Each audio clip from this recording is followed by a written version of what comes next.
Elon Musk has introduced XAI, launching Grok 3, its most advanced chatbot yet, aiming to rival ChatGPT and China's DeepSeek technology. Joining me now to unpack it all is Dr. Karen Sutherland from the University of the Sunshine Coast. Good to see you. How does Grok 3 actually compare to ChatGPT? What are we seeing?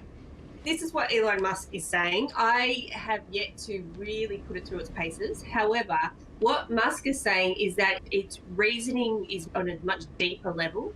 It's able to give you more factual and accurate information, so reducing hallucination, not completely eradicating it, but reducing it.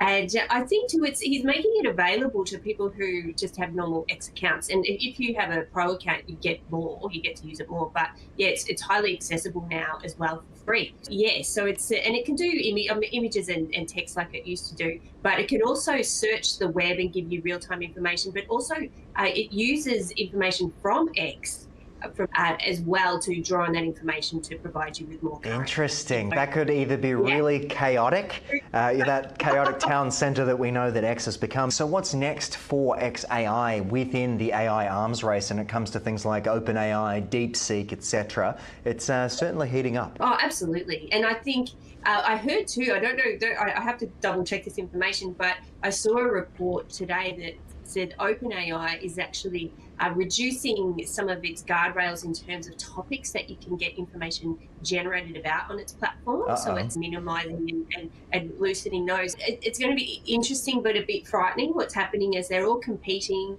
And in the US now, there is not as much focus on safety and AI safety in terms of the current administration. And the next few months and it's going to be really interesting to see what actually happens in terms of advancements, but also safety. Yeah, very well said.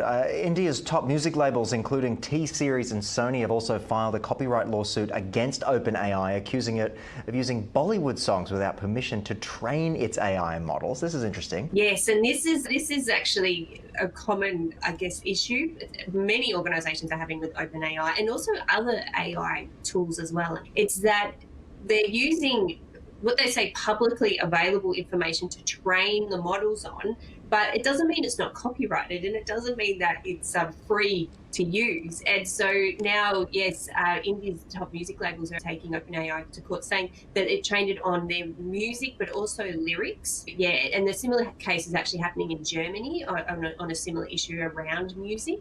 Yes, it's bringing up again that sort of conflict around how AI models are trained and where the information is coming from. But I think one of the issues is if they have to start paying copyright, just how they're actually going to pay for that, and they'll probably pass that cost on to the user.